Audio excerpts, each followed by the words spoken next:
Berjumpa lagi dengan Bu Endah. Kali ini Bu Endah mau menerangkan kepada kalian bagaimana cara menentukan resultan dengan cara vektor komponen.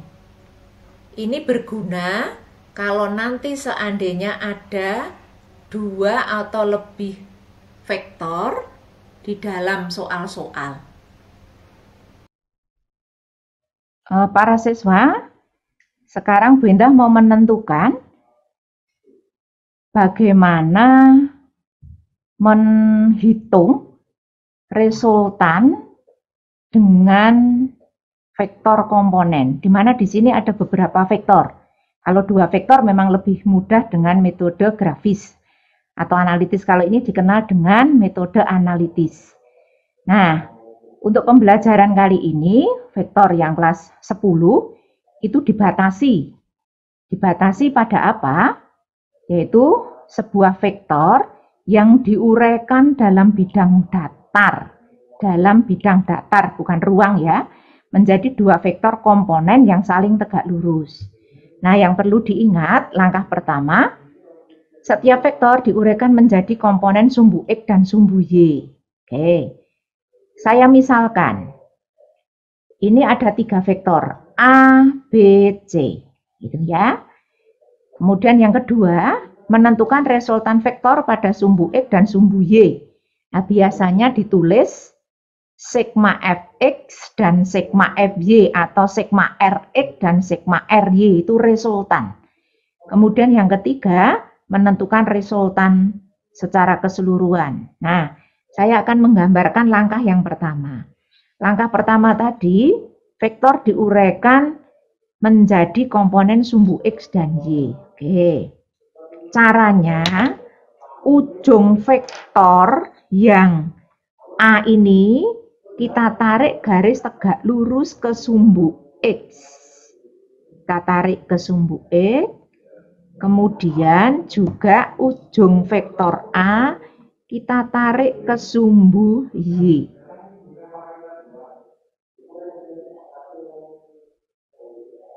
Nah, kemudian hasilnya arah sumbu X ini saya beri nama, yang merah ini saya beri nama A arah sumbu X.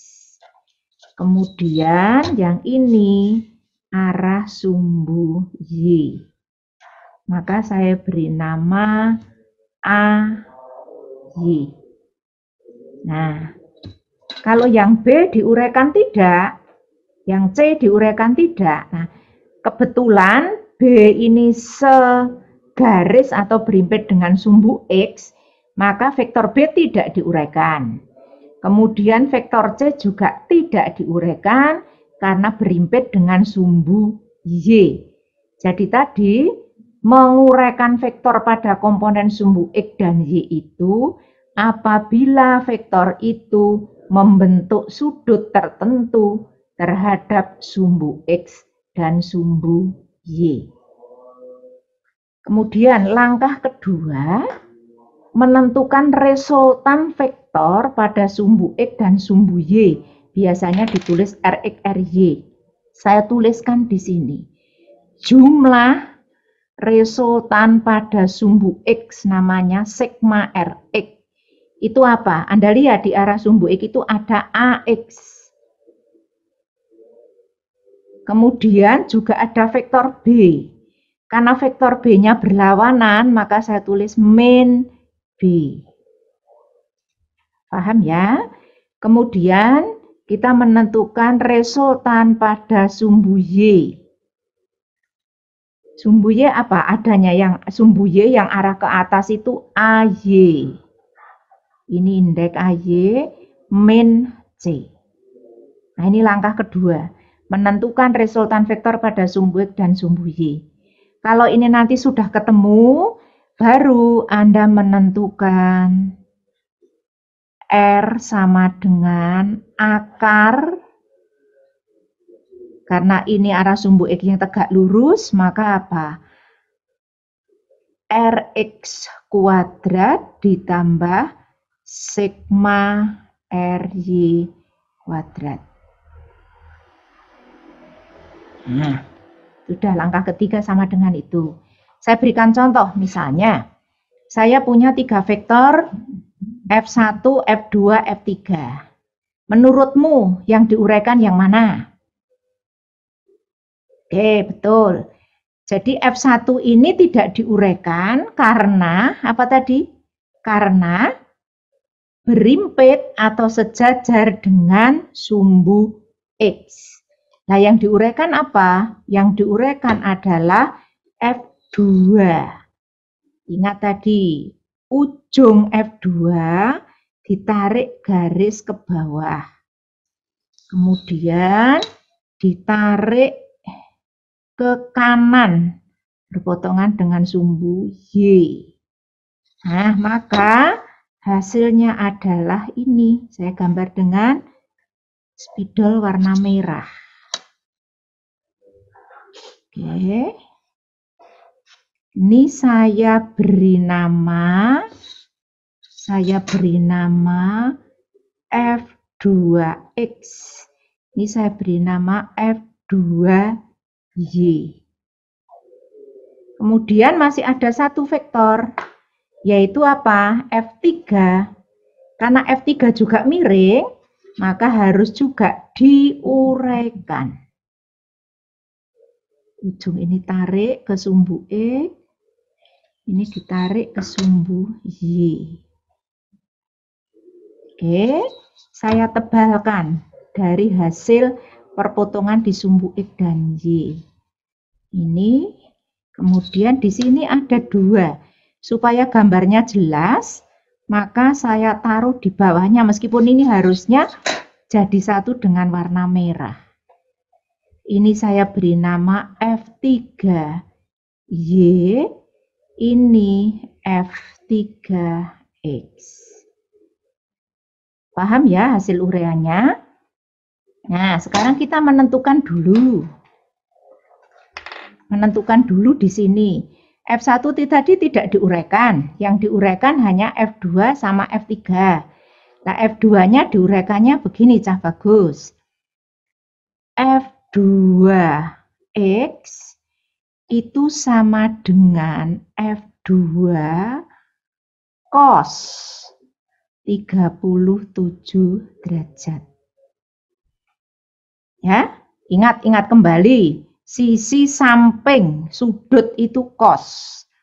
Nah, F2 cos 37, F2-mu tadi berapa?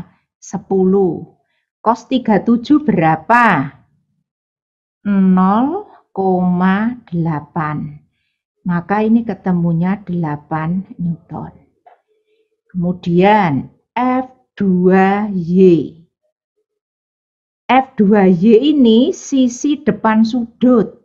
Maka saya tulis F2 sin 37 derajat. Maka ketemunya 10 kali 0,6. Maka 6 Newton. Nah, ini panjangnya F2Y, F2X panjangnya 8 atau besarnya 8 Newton sama 6 Newton. Nah, yang diuraikan lagi apa? Saya garis begini supaya untuk bisa membedakan. Sekarang kamu cari F3X. Nah, silakan. F3X itu yang ini, yang hijau. Ini sisi depan atau sisi samping? Nah, sisi depan. Berarti F3X adalah apa? F3X berarti sama dengan apa? F3 ini F3X. Yang hijau ini sin atau cos? Nah, F3 sin 37.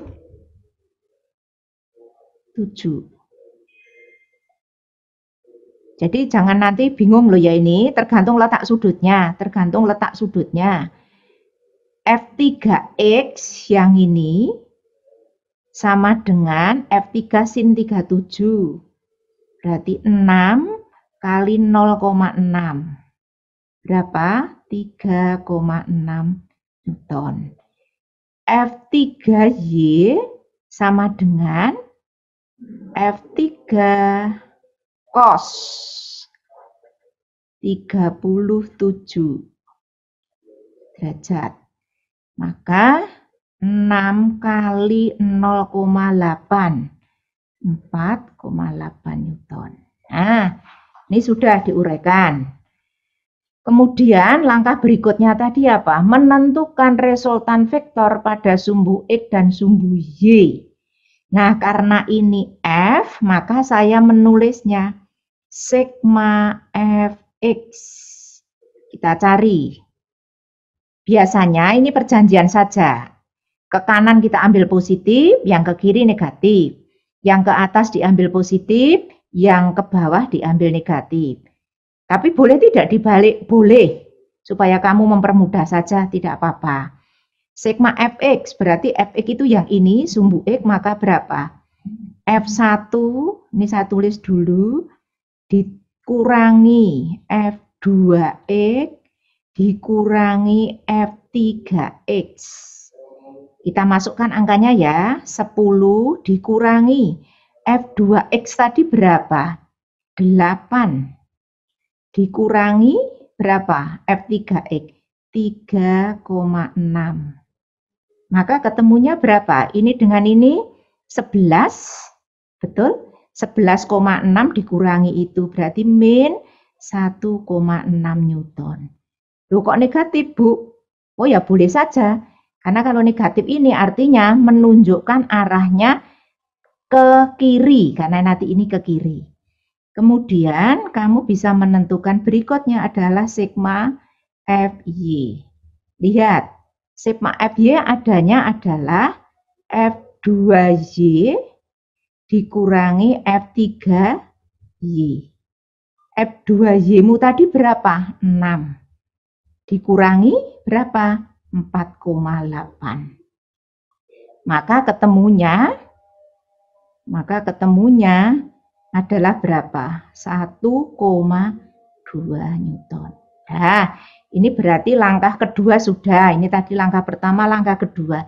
Nah, langkah ketiganya, kalian menghitung F resultan sama dengan akar sigma Fx kuadrat ditambah sigma Fy kuadrat. Berarti sama dengan berapa? Min 1,6 kuadrat ditambah 1,2 kuadrat. Nah, nanti ini ketemu. Silahkan Anda tinggal menghitung. Satuannya Newton. Nah, gitu. Semoga contoh menentukan resultan dengan vektor komponen ini mempermudah kalian belajar menjumlahkan vektor. Terima kasih.